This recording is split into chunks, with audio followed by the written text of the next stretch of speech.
देखो, रणनीति में आपको पढ़ने में क्या चीजें चेंज करनी है, कोई बहुत ज्यादा बड़ा नहीं करना है। मैं नॉर्मल बातें बता रहा हूँ। अगर आप वो कर रहे हैं तो चलते रहिए, आप सही लाइन पे। अगर नहीं कर रहे हैं तो करना शुरू कर दो। जैसे अब अपन प्रीवियस ईयर्स क्वेश्चन है, अब इस पे निर्भर नहीं रहना है। कई बच्चे क्या करते हैं, केवल इन पर निर्भर रहते हैं, बस यही करके चले जाते हैं, इनकी व्याख्या पढ़ के चले जाते हैं। आप अगर प्रीवियस ईयर्स क्वेश्चन के ऊपर निर्भर रहेंगे तो होगा कुछ भी नहीं, क्योंकि नए प्रश्न बढ़ने लग गए हैं अब। इसलिए इनको केवल और केवल आप टॉपिक पढ़ लिया, उसके बाद में पुराने प्रश्न अभ्यास के लिए सॉल्यूशन कर सकते हैं। इससे अधिक पीवी के ऊपर आपको डिपेंड नहीं रहना है। पहली चीज तो ये ध्यान रखनी है। दूसरी बात, जो भी टॉपिक पढ़ते हैं, टॉपिक को 360 डिग्री तैयार करना है। 360 डिग्री का क्या मतलब होता है? 360 डिग्री का मतलब होता है जड़ से लेके और ऊपर तक सारी बातें तैयार होनी चाहिए। जैसे अल नीनो था, अल नीनो क्या है?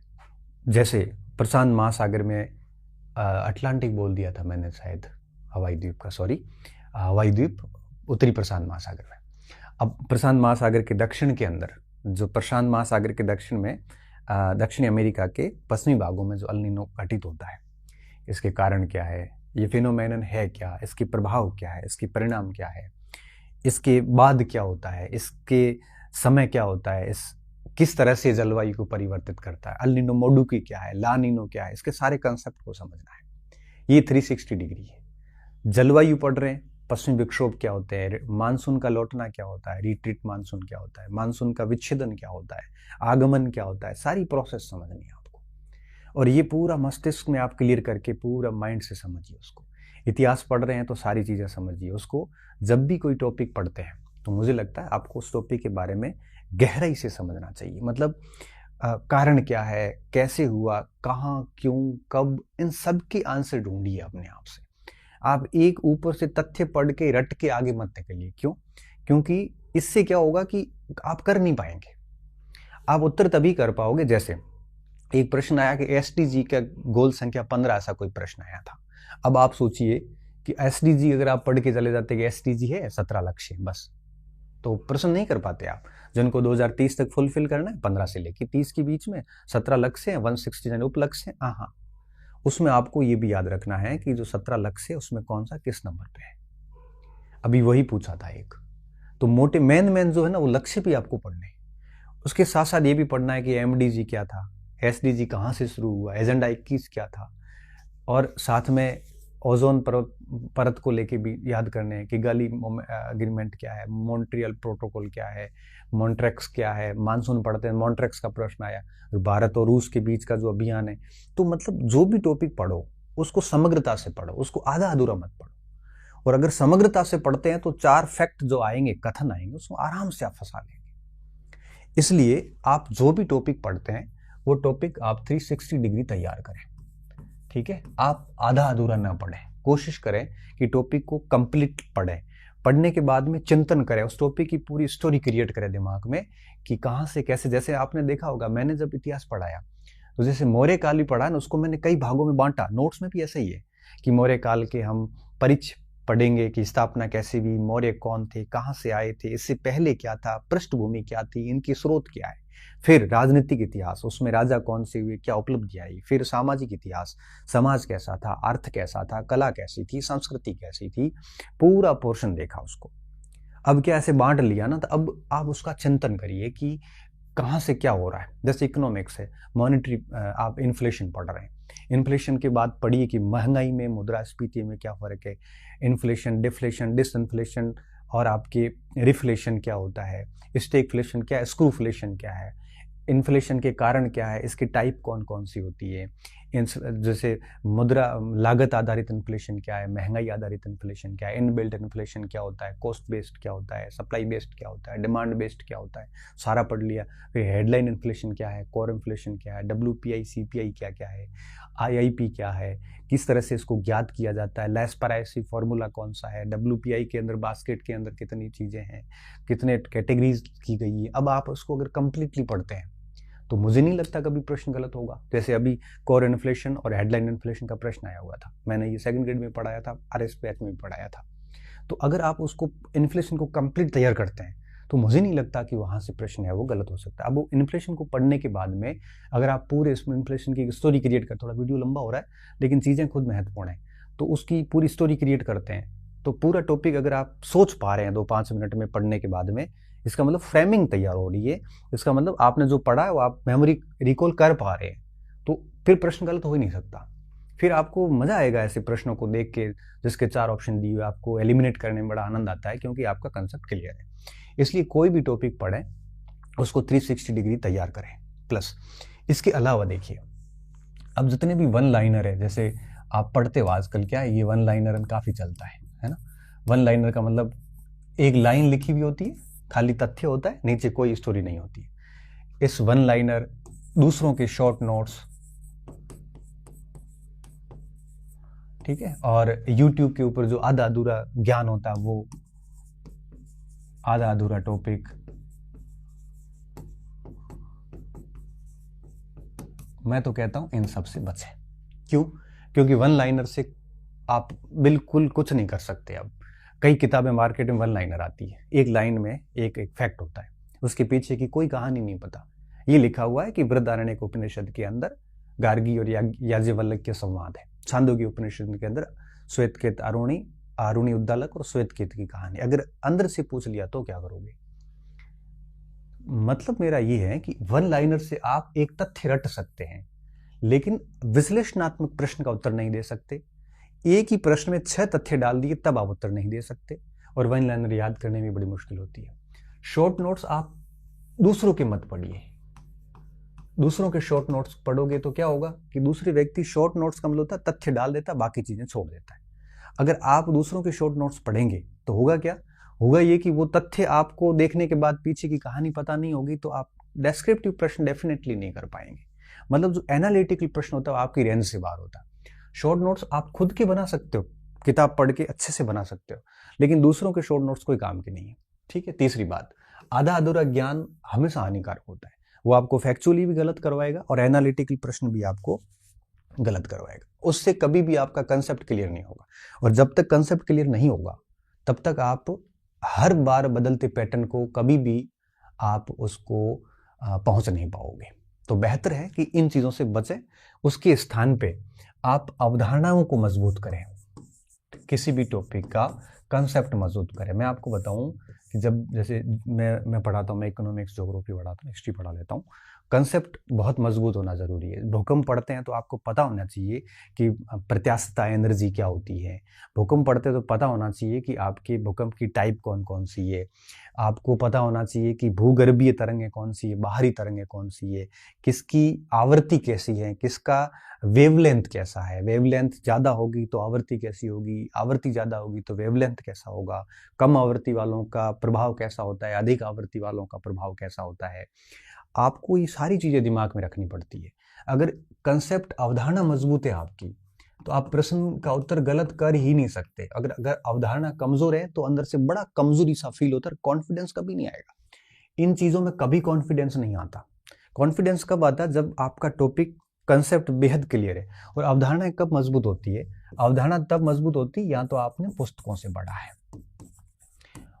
पुस्तकों से पढ़ा है तो आपकी अवधारणा मजबूत होती है, कहीं दिक्कत नहीं है। यहाँ आपने एक अच्छे शिक्षक से पढ़ा है, क्योंकि अच्छे शिक्षक का मुझे इसलिए कहना पड़ता है क्योंकि आज की दुनिया में शिक्षक 2 टाइप के हो गए। एक होते हैं मनोरंजन करने वाले। मनोरंजन वाले क्या करते हैं? जोर जोर से चिल्लाएंगे और 4 फैक्ट बता के टॉपिक नया शुरू कर लेंगे, ट्रिक आधारित चीजें बता देंगे। और कौन से होते हैं? जो लाइक शेयर ठोको उस पर बने रहते हैं। ये सारे मनोरंजन वाले हैं, जिनको इस पैटर्न से कोई मतलब नहीं है। अच्छे शिक्षक वे हैं जो इन चीज़ों से हटके और आपको किसी टॉपिक की पूरी अवधारणा समझा सकें। तो एक अच्छे शिक्षक, आप ये मत सोचना कि मैं पढ़ा रहा हूँ तो आप, मैं इसलिए बोल रहा हूँ शिक्षक का, क्योंकि पुस्तकों से भी बेहतर कंसेप्ट शिक्षक क्लियर करता है। क्योंकि पुस्तकों की कई टर्म्स ऐसी होती है हमें कभी समझ में नहीं आती। टीचर्स बोलता है, और टीचर्स क्या करते हैं? टीचर्स जो है वो आपके एक लंबा अनुभव लिए होते हैं। जो बात समझने में आपको 2 दिन लग जाते हैं, वो टीचर्स आपको 5 मिनट में समझा देते हैं। तो कई बार ऐसी स्थितियां आती हैं कि शिक्षक कंसेप्ट को क्लियर करने में बेहद मददगार सिद्ध होते हैं। और यही कारण है कि कई जगह टीचर्स जो है वो आपके, जितने क्वालिटी वाले शिक्षक हैं वो आपकी कंसेप्ट क्लियर कर सकते हैं। और इन चीज़ों से होता क्या है कि टीचर से पढ़ने के बाद पुस्तक भी अच्छे से समझ में आती है। अब इस बात को स्वीकार करिए, कोचिंग की आप भली आलोचना करिए। मैं देखता हूँ कई दिनों से, कोचिंग का आलोचक मैं भी रहा हूँ, लेकिन मैं कोचिंग की बजाय मैं शिक्षक का आलोचक रहता हूँ। शिक्षक अच्छा है तो आपके लिए कोचिंग भी अच्छी है। शिक्षक अच्छा नहीं है और सिर्फ आप रील्स वगैरह देख के, आप अगर पोस्टर देख के गए हुए हो और वहां कोई पढ़ा अच्छा नहीं रहे फिर भी आप वहां बैठे हो, तो फिर ये आपकी गलती है। वो तो अपना बिजनेस कर रहे हैं, आपको समझना चाहिए। जब हम कोचिंग के पीछे माफिया शब्द का यूज करते हैं ना, तो मुझे लगता है कि भागीदार तो स्टूडेंट भी बराबर है। कोचिंग तो बिजनेस है, वो अपने कस्टमर को अट्रैक्ट करने का काम करेगा, लेकिन कस्टमर को समझदार होना जरूरी है कि आपके लिए क्या फायदेमंद है। इसलिए कहते हैं कि शिक्षक से कंसेप्ट क्लियर करने के बाद आप पुस्तक देखोगे ना, तब आपको लगेगा कि वाकई में वो चीजें आपको समझ में आ गई।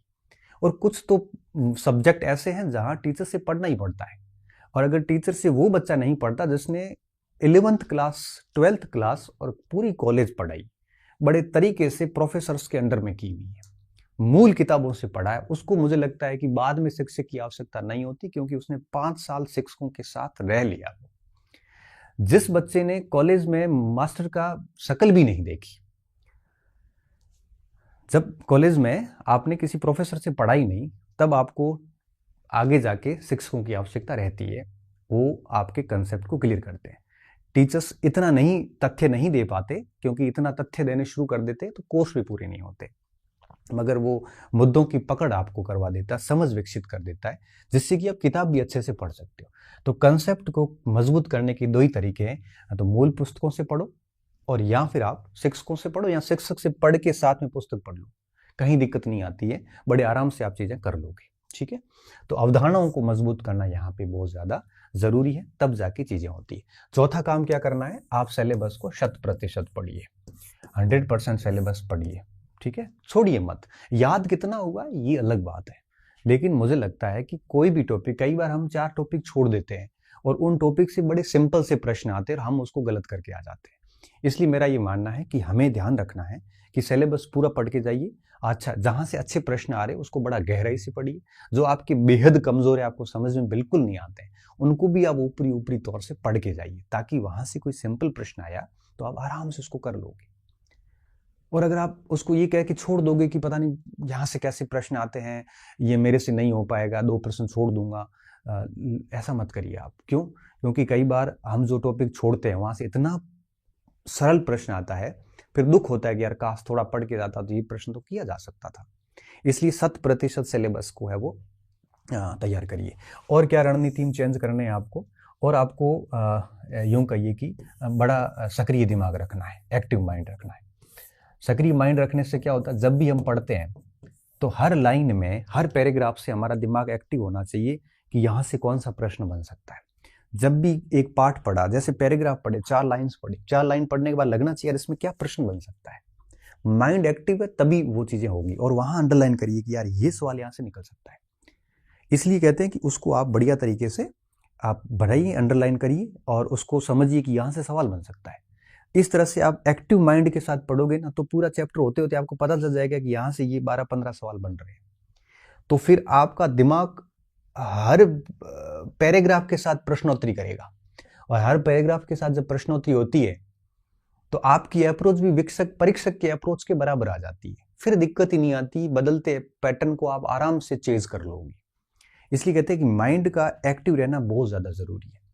और इसके अलावा क्या ध्यान रखना है, इसके अलावा सक्रिय माइंड के साथ साथ में रिवीजन, बहुत बार रिवीजन करिए और भरपूर अभ्यास कीजिए। और अगर आप किताबों से पढ़ते हैं, पुस्तकों से, तो आप शॉर्ट नोट्स बनाइए खुद के और उनको बार बार पढ़िए। और अगर आप कोई डिटेल्ड नोट्स पढ़ रहे हैं तो उनको भी बार बार पढ़िए। जैसे डिटेल नोट्स इसलिए कह रहा हूँ, कई बार मैं खुद ही कहता हूँ कि जैसे मेरे से कोई इतिहास पढ़ रहा है तो मैंने इतना दे दिया, मैं कई बार खुद ही कह देता हूँ कि आप पुस्तक नहीं भी पढ़ोगे तब भी चल जाएगा। ऐसा हर कोई शिक्षक न दावा कर सकता, न करेगा कोई, क्योंकि इसमें बड़ी रिस्क है। ठीक है, तो मुझे लगता है कि मैंने उतना दे दिया है, फिर भी आपको लगता है कि नहीं सर किताब पढ़नी है तो आप पढ़ लीजिए, किताब पढ़ना कोई है नहीं। लेकिन मैंने ये कहा है कि मेरे जैसे नोट्स है या मेरी जो सामग्री है उसको आप पूरा याद कर लीजिए बढ़िया तरीके से, उसके बाद अगर पुस्तक पढ़ते हो तो कोई लॉस वाली बात नहीं है। लेकिन सिलेक्शन उसमें भी हो जाता है, केवल नोट्स में भी आराम से काम हो जाएगा, इसमें कहीं कोई दिक्कत नहीं, क्योंकि किताबें जितनी भी हैं उनमें हमने बहुत कुछ चीज़ें ग्रहण करी है, बड़ी आसान भाषा दी है, बहुत कंसेप्ट दिए हैं, फैक्चुअल भी बहुत दिया हुआ है, बाकी तो सारी चीज़ें आपको पता ही है। फिर भी मैं बुक्स के लिए कभी किसी को मना नहीं करता, जिसको पढ़ना है वो किताब पढ़ सकते हैं, और पुस्तक पढ़ने से कोई लॉस नहीं है, ठीक है ना। बस ये है कि थोड़ा सा टाइमिंग का हमें ध्यान रखना पड़ता है, ठीक है। तो रिवीजन करिए, अभ्यास करिए, शॉर्ट नोट्स रखिए और सामग्री अपनी सीमित रखिए, ठीक है, सीमित सामग्री रखिए, इसमें कोई नुकसान वाली बात नहीं है, ठीक है। तो ये चीज़ें आप कर सकते हो। तो मैं वापस कह देता हूँ, पीवाई के ऊपर निर्भर नहीं रहना है, और टॉपिक 360 डिग्री पूरा कंप्लीट तैयार करना है। वन लाइनर, शॉर्ट नोट्स, आधे अधूरे जो चीज़ें हैं, शॉर्ट नोट्स स्वयं के, दूसरों के नहीं, आधे अधूरे जो टॉपिक है ऐसे नहीं करने हैं। अवधारणाओं को मजबूत करना है, अवधारणा मजबूत करने के लिए या तो प्रॉपर पुस्तक पढ़िए, शिक्षक से पढ़े हैं तब भी अवधारणा बढ़िया हो जाती है। कुल मिला के आपको कंसेप्ट मजबूत करना है। सिलेबस 100% पढ़िए, माइंड सक्रिय रख के पढ़िए, जब भी पढ़ते हो तब आप हर पैराग्राफ में प्रश्नोत्तर करिए आप, और रिवीजन करिए, अभ्यास करिए, और खुद के शॉर्ट नोट्स बना सकते हो, लिमिटेड कंटेंट रखिए और उसको बार बार पढ़िए। ये रणनीति में आप परिवर्तन, अब अच्छा ये आप कर रहे हैं तो मुझे लगता है कि आप इस पैटर्न आपको डरा नहीं पाएगा, आप बड़े आराम से चीज़ों को संतुलित कर लोगे। अब तीसरा जो प्रश्न आता है वो ये आता है कि सामग्री में परिवर्तन करना है कि नहीं करना है। मुझे ये लगता है कि कोई भी स्टूडेंट की सफलता और विफलता ये सामग्री पे डिपेंड ना करके रणनीति पे और स्टूडेंट के ऊपर डिपेंड करती है। क्योंकि आप सामग्री बदलने की बजाय अपनी पढ़ने की अप्रोच बदलिए। मैं कह रहा हूं कि एक ही किताब से एक बच्चा, जैसे मान लो कि अपने को, मेरे कोई किताब दी, एक आपको दी, हम दोनों एक बराबर टाइम दिया और हम दोनों उस पुस्तक को पढ़ते, फिर टेस्ट लेंगे, हम दोनों के नंबर अलग अलग होंगे। क्यों? क्योंकि मेरा पढ़ने का अप्रोच अलग है, आपकी अप्रोच अलग है। इसलिए मुझे लगता है कि आप सामग्री परिवर्तन से बचें। क्यों? आप सामग्री परिवर्तन केवल नहीं करें, केवल एक ही स्थिति में करें जब आपकी सामग्री सच में आउटडेटेड है और 80-90% सवाल अगर उसमें बैठ रहे हैं डायरेक्ट इनडायरेक्ट, तो नहीं बदलनी है आपको सामग्री, ठीक है ना, नहीं बदलें। अगर आपका 80-90% सवाल बैठ रहे हैं, कवर है, तो आपको सामग्री नहीं बदलनी है, ठीक है। आप देख लो, आप जैसे आपको पता है इस बार पेपर आ रहे हैं, आपके पास कंटेंट पड़ा है, आप चेक कर सकते हो 2 दिन बैठ के आराम से। अगर 10 में से 7-8 प्रश्न बढ़िया मिल रहे हैं तो कोई दिक्कत नहीं है, सामग्री कोई चेंज नहीं करनी। बस उस चीज को थोड़ा सा, पढ़ने का जो पैटर्न है ना, वो थोड़ा सा चेंज करिए। जैसे पैटर्न क्या चेंज करना है, ये इस तरह से करना है आपको, और कुछ नहीं करना है, ठीक है। तो सामग्री बदलने की आवश्यकता नहीं है। अगर आप कहोगे कि सर बदलनी कब है, बदलनी तब है जब आपका कंटेंट जो है बहुत पुराना आउटडेटेड कंटेंट है, तो चेंज करिए। अगर आउटडेटेड है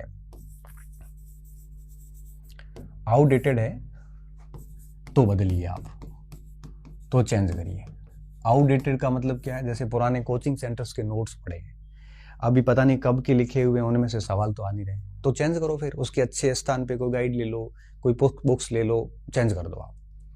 आपको सिर्फ और सिर्फ करना क्या है, आपका नए पेपर जो आए हैं पिछले 6 महीने के, उनको जो टॉपिक कोर्स में है उनको देख लो आप।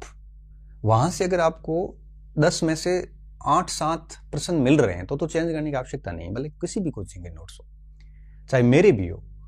और अगर आपको नहीं मिल रहे वहां से 4-5 सवाल ही मिल रहे हैं, तो आप समय रहते हुए उसको बदलिए और उसके स्थान पे किताब या गाइड है वो लाके पढ़ लीजिए, कहीं फर्क नहीं पड़ता। बस ये है कि हर भाग की आपको एक आधी गाइड रखनी है। दूसरी चीज क्या है, देखो, सिलेबस 100% पढ़िए। 100% कोर्स न तो तैयार होते हैं और न ही वो याद होती किताब है। मैं आपको बता दूं, जैसे मान लो कि मेरी किसी किताब में, जैसे मैं बताऊं, मेरे 2nd ग्रेड में भी जो इतिहास के प्रश्न है, 19 के 19 प्रश्न अपने कंटेंट से आए और मैंने सोल्यूशन यूट्यूब पे करवाया, आप प्रूफ सही देख सकते हो। लेकिन मुझे ये पता है कि वो याद नहीं होंगे आपसे। सवाल आए, ये मेरे लिए अच्छी बात है, मैं अपना पक्ष यहाँ आके रख लूंगा कि मेरे पढ़ाए हुए सारे प्रश्न आए, मगर याद आपको कितने हुए ये मैटर करता है। इसलिए कहते हैं कि सवाल 100% आए, वो ठीक बात है, वो लेखक या शिक्षक वो सेफ हो गए, मैं सेफ हो गया, ये कहने के लिए कि मेरा सवाल आ गया, अब आपसे याद नहीं हुआ तो मैं क्या करूं। अब हमने इतना पढ़ा दिया तो सवाल बाहर जाएगा भी कैसे। इसलिए कहते हैं कि आपके पास सामग्री कौन सी है, इससे ज्यादा महत्वपूर्ण ये कि आपको याद कितना हुआ है, आपको याद कितना हुआ है, ये ज्यादा महत्वपूर्ण है। सामग्री मैं कह रहा हूं कि आप पूरे मार्केट की भर के रख दो, लेकिन आप उसको याद कर पा रहे हैं कि नहीं कर पा रहे, ये देखना ज्यादा जरूरी है। इसलिए आप वो सामग्री चुनिए जिसको आप याद कर सकते हो, पढ़ सकते हो। आप वो सामग्री मत चुनिए जिसमें 100% सवाल आ रहे हैं। मैं कह रहा हूं जिसमें 90% आ रहे हैं लेकिन आपको वो याद बढ़िया हो रही, तो लीजिए वही पढ़िए। जिसमें 100% आ रहे लेकिन वो आपका पट्टी सिर दर्द हो रहा है तो छोड़िए फिर उसको। क्यों? क्योंकि वो 100% सवाल अगर आ रहे हैं तो लेखक या शिक्षक वो तो सेफ हो जाएंगे, लेकिन आपको याद नहीं हो रहे, आप फिर क्या करोगे उसका। इससे बेहतर ये है कि आप वो पढ़िए तो आपको याद हो रहा है बढ़िया, एक चरण क्लियर हो गया, फिर आप दूसरे स्टेप पे जा सकते हैं। इसलिए 100% की बजाय प्रयास ये कीजिए, सिलेबस 100% पढ़िए, लेकिन 100% याद कभी नहीं होता और कोई भी 100% नहीं ला सकता। आपको तो अल्टीमेटली पास होना है, और पास होने के लिए मुझे पता है पेपर टफ आते हैं तो 60% कट ऑफ, हालांकि हर सब्जेक्ट का अलग अलग मैटर रहता है। पेपर टफ आते हैं तो कट ऑफ नीचे आ जाती है, पेपर थोड़े सरल आते हैं तो कड़ी कट ऑफ ऊपर चली जाती है। कोई भी 100% नहीं कर पाता, और कोई भी, मैं मानता हूं कि ठीक ठाक पेपर में 85%, 80% से ऊपर कोई नहीं जाता है। तो टक्कर तो 70-75% की है, इतने परसेंट आपको हर जगह से मिल रहे हैं।